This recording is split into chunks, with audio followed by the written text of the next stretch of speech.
Hi everyone, I hope you're all doing really well. So, I want to speak today about how the energy of other twin flames impact twin flames.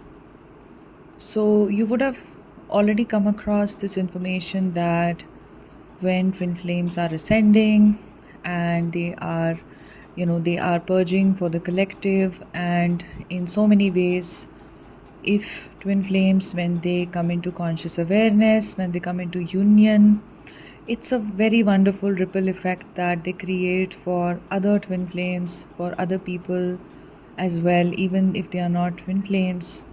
And in any case, when you stay in conscious awareness, it uplifts everybody else and it brings them up to their conscious awareness as well. Now, the reverse is also true. So, what I will share is something very deep, and it's something that I urge you all to take seriously if you resonate with it. And what I want to tell you is that when we read comments on YouTube videos about twin flames, that can have a huge impact on the way we see the journey. So let us say you are new to the journey and you come across the term twin flames. And just as you come across the term twin flames and you start doing your research and you start looking on YouTube, you also come across the term karmics. Now, specifically for your journey, you may not have a karmic situation. You may not have a karmic block. The block may be very insignificant for you. Maybe there is something romantic, but it is not of a significant nature. And anyway, we know that there is a purpose to the karmic connection. But what happens is somebody in their lower dense energy going through the vicissitude of the twin flame journey, the ebb and flow, the ups and downs of life, especially also a part of the twin flame journey, just like it's a part of life. They write something about how bad their divine masculine is or how difficult it is for them to go through this journey. Or they narrate very detailed experiences of how their twin flame behaved with the karmic person and what they did to them. I know that there are people, when I was new on the journey and I was researching twin flames, I came across playlists that people had on their YouTube channels about how pathetic their twin flame journey turned out to be. So that was still like direct content making, but there are so many comments that you read about. Now you will start formulating a belief system about this is how twin flames are. This is how the journey is. You may not have a karmic block in your journey, but you will end up manifesting it, because if you're new on the journey, you've never come across these terms before, you will start thinking that this is probably why my divine masculine went silent, because I have read 10 people's comments about how the same thing happened to them and the masculine chose another woman. So this must be the case with me. And that may not be your reality, but you are going to believe it, and for sure you will manifest it if you believe it, and you're going to give it so much emotion and thought and everything. So one thing is for sure, that you have to stop, number one, subscribing to content, listening to content that is channeling karmic energies, which is very heavy on karmic energies, like what the karmic is doing, and the karmic is trying to imitate the divine feminine and is doing this and doing that and all of that stuff.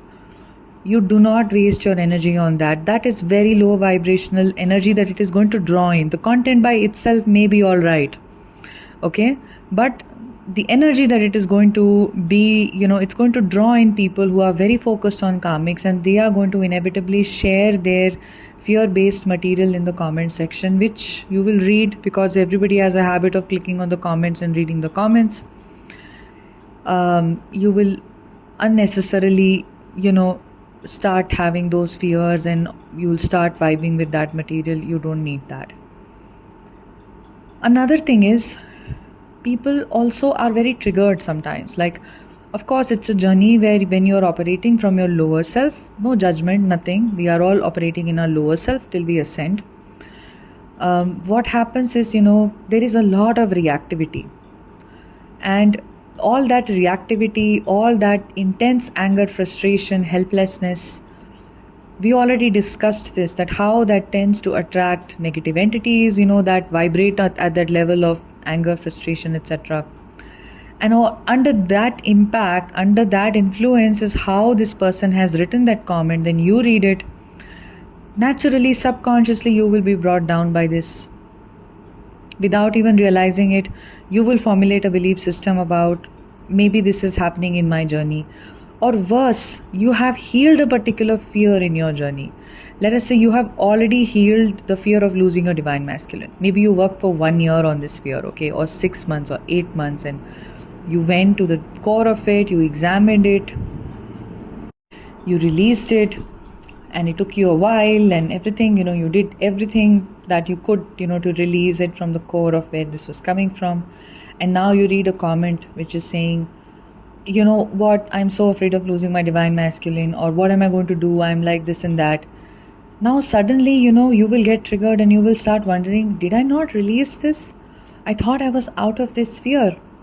And you may think, maybe I'm still not out of this fear. Maybe I do need to re-examine this. No, you don't need to re-examine this. The truth is, you have just absorbed somebody else's energy.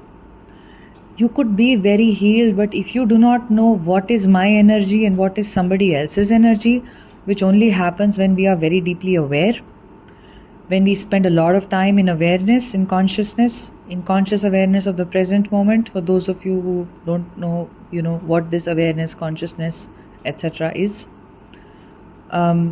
it becomes easier to notice your thought patterns, and you are familiar with your thought patterns.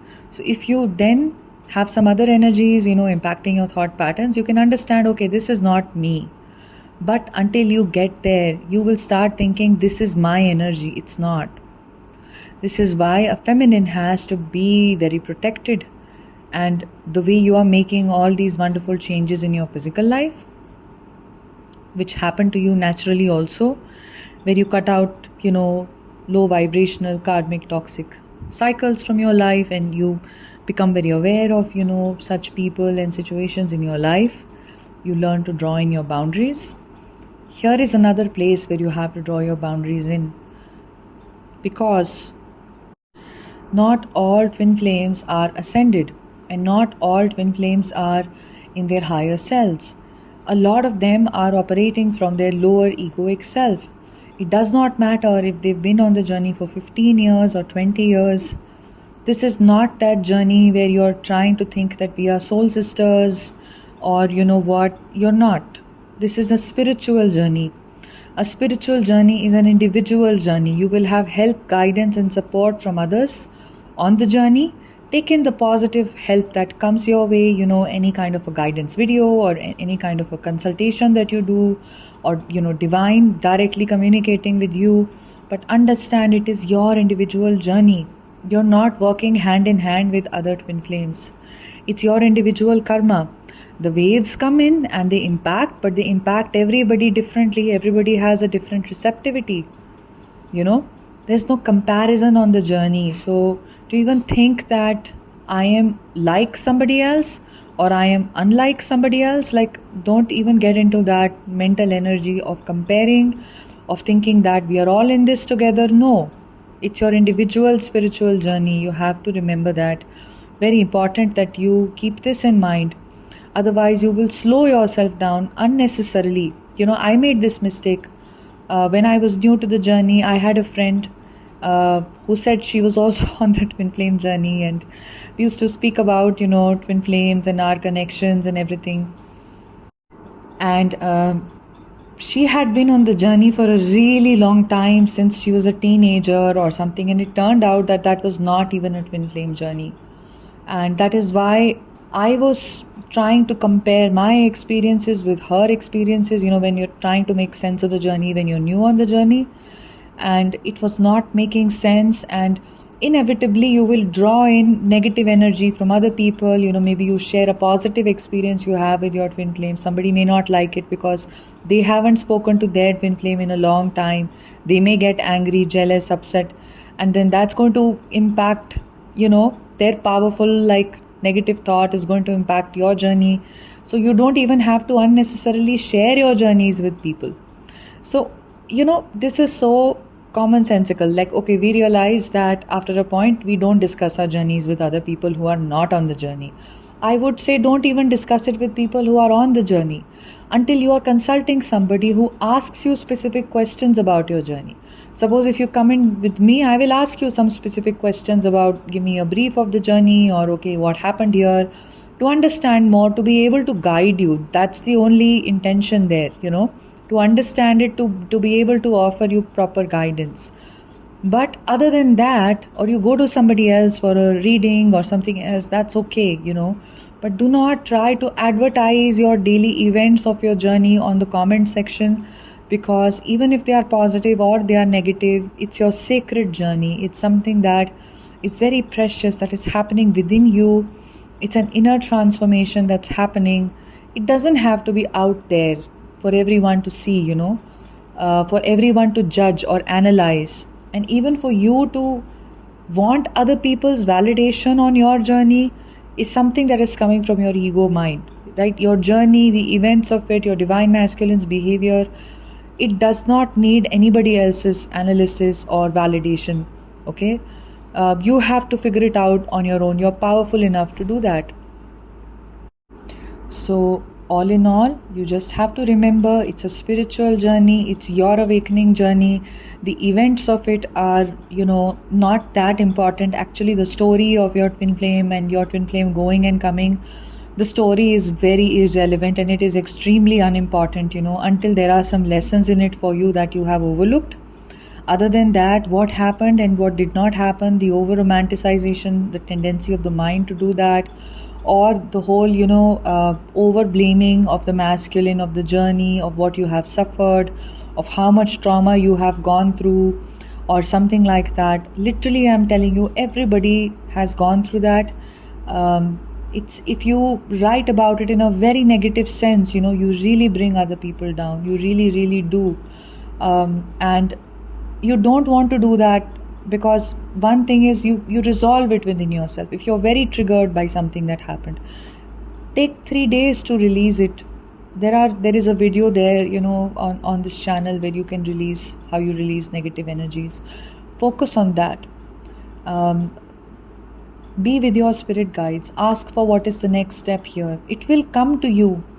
But now you write about your negative experience on some channel, and 30 or 50 or 800 or 5,000 twin flames go and read those comments. Now all that negativity is spread out. They think about it. The negativity multiplies. It snowballs into something else, right? What are you doing here right now? Maybe the content of those videos, is trying to start a wave in a positive direction, but the comment section is starting a wave in the opposite direction. Okay, so you will always notice this. So it is up to you whether you want to align with the positive wave or the negative wave of pushing other people also down. And of course, I know many of you will now stop this, oversharing and everything, or sharing negative experiences, or giving details about your journey and all of that, and passing on the fears. Try to handle your own fears on your own. If you can't do that, consult anybody you feel guided to consult, whether it's me or anyone else. Consult them, but not in a triggered state, in a calm down state, where you are receptive to the guidance. Receptivity is extremely important, even in the one-on-one sessions that I have. If somebody is not receptive to what I'm guiding them about, it becomes a futile exercise for me, and very energetically draining. And it is a completely futile exercise for them as well. That's money, time, energy, all of it wasted and, down the drain.